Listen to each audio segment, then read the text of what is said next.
Hello student, आज हम business law में बात करेंगे अर्ध अनुबंधों के प्रकार की, काइंड्स ऑफ क्वासी कॉन्ट्रैक्ट। अनुबंध अधिनियम में अर्ध अनुबंधों के 5 प्रकार बताए गए हैं।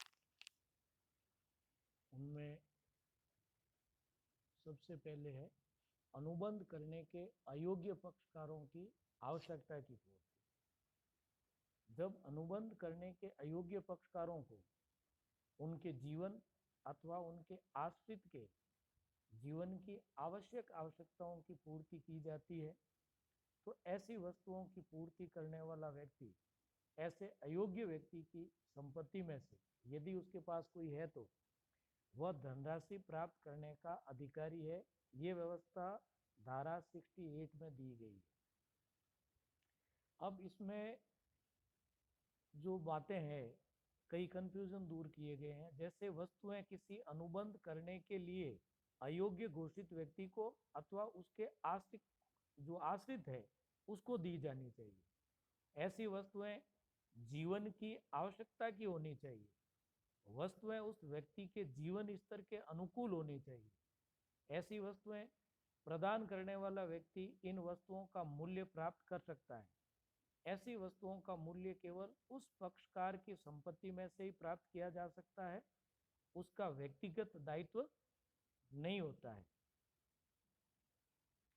जैसे ए बी नाम के पागल व्यक्ति को उसकी तथा उसके बच्चों की आवश्यकताओं की वस्तुएं देता है, या ए को बी की संपत्ति में से अगर कोई उसके पास में है तो इन वस्तुओं का मूल्य प्राप्त करने का अधिकार होता है। आवश्यकताएं क्या होती है तथा कब उत्पन्न होती है तथा कब क्या दायित्व उत्पन्न होता है, उसके बारे में पक्षकारों की अनुबंध करने की जो क्षमता है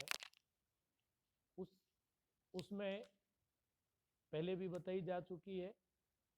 और एक व्यक्ति का जो स्टेटस होता है, जो जीवन स्तर होता है, उसके अकॉर्डिंग वो आवश्यकता महसूस की जाती है कि उसकी जो आय है, और अगर वो पागल नहीं होता तो जो है वो अपने परिवार की या अपने बच्चों की देखभाल के लिए किस ढंग से जो है उसकी व्यवस्था करता। दूसरा है इसमें अन्य पक्षकार की ओर से देय धनराशि का भुगतान, payment made on behalf of other party. जब कोई व्यक्ति अपने हितों की रक्षा करने के लिए अन्य किसी प्रकार या अन्य किसी पक्षकार द्वारा वैधानिक रूप से देय धन का भुगतान करता है, तो भुगतान करने वाला पक्षकार उस व्यक्ति से वह भुगतान की गई राशि प्राप्त कर सकता है जिस पर वह भुगतान करने का दायित्व था।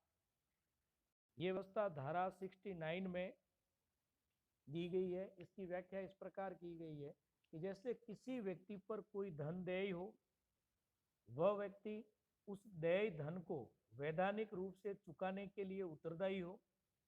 एक व्यक्ति ऐसा भुगतान करता हो, भुगतान किसी अन्य व्यक्ति को होना जरूरी है। भुगतान करने वाले व्यक्ति का भुगतान करने से हित की रक्षा होनी चाहिए।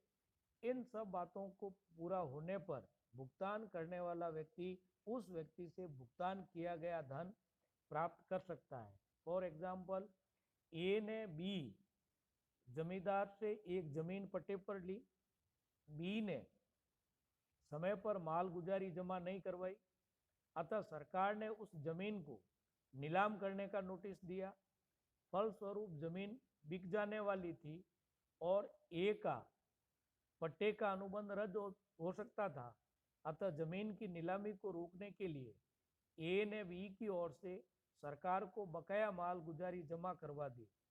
यहाँ ए बी से ये राशि प्राप्त करने का अधिकारी है क्योंकि ए ने बी द्वारा वैधानिक देय धन चुका दिया है तथा इससे ए के हितों की रक्षा होती है। कंपनी ने इस राशि की पुनः जो इस तरीके की जो राशि होती है या जो भुगतान किया जाता है, वो भुगतान सामने वाले पक्षकार को कानूनी रूप से करना होता है।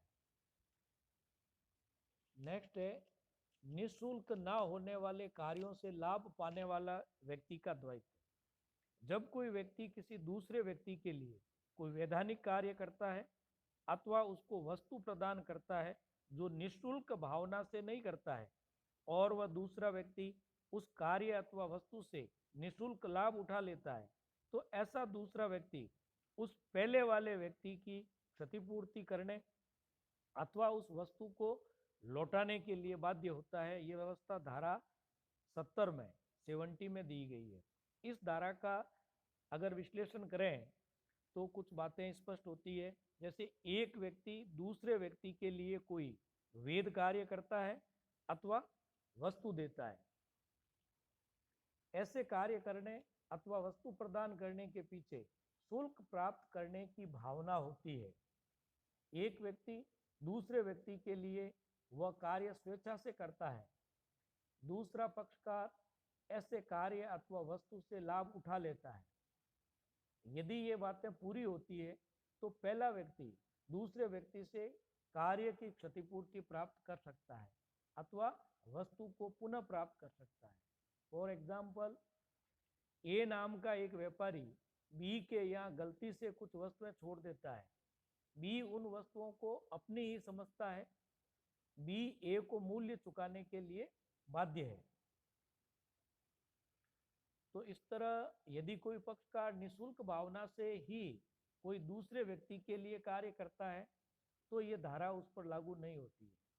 यानी ये धारा तभी लागू होती है जब कार्य करने वाला शुल्क प्राप्ति की आशा से ही कार्य करता है अथवा वस्तु प्रदान करता है। नेक्स्ट है खोई हुई वस्तु प्राप्त करने वाले व्यक्ति का दायित्व। जब कोई व्यक्ति किसी अन्य व्यक्ति की खोई हुई वस्तु प्राप्त करता है और अपने अधिकार में ले लेता है तो उसका दायित्व निक्षेप ग्रहीता के समान होता है। ये व्यवस्था धारा 71 में दी गई है। यानी यदि कोई व्यक्ति किसी अन्य व्यक्ति की खोई हुई वस्तु प्राप्त करता है तो ऐसे माल के प्राप्तकर्ता के निक्षेप ग्रहीता के समान ही धारा 168 और 169 के अंतर्गत कुछ अधिकार और कर्तव्य हो जाते हैं। जैसे माल की उचित प्रकार से देखभाल करना, वस्तु को वास्तविक स्वामी को लौटाना, उस वस्तु का उचित प्रयोग करना, उस वस्तु को अपनी वस्तु में नहीं मिलाना, वस्तु पर अधिकार स्थापित नहीं करना, वस्तु की वृद्धि या लाभ को लौटाना। जो व्यक्ति कोई खोई हुई वस्तु प्राप्त करता है उसे माल के स्वामी को ढूंढने का उचित प्रयत्न करना चाहिए। यदि वस्तु नाशवान प्रकृति की है तथा वह वस्तु बहुत अधिक खराब हो चुकी है अथवा उस वस्तु के मूल्य के लगभग 2/3 भाग को मालिक के ढूंढने में खर्च कर चुका है तो ऐसे माल के प्राप्तकर्ता को उस वस्तु को बेचने का अधिकार होता है। ये व्यवस्था धारा 169 में दी गई है। लास्ट है इसका गलती या उत्पीड़न के अधीन धन या वस्तु देना।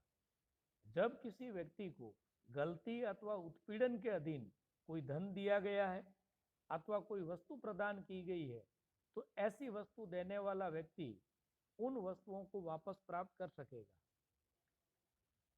यह धारा 70 में व्यवस्था दी गई है।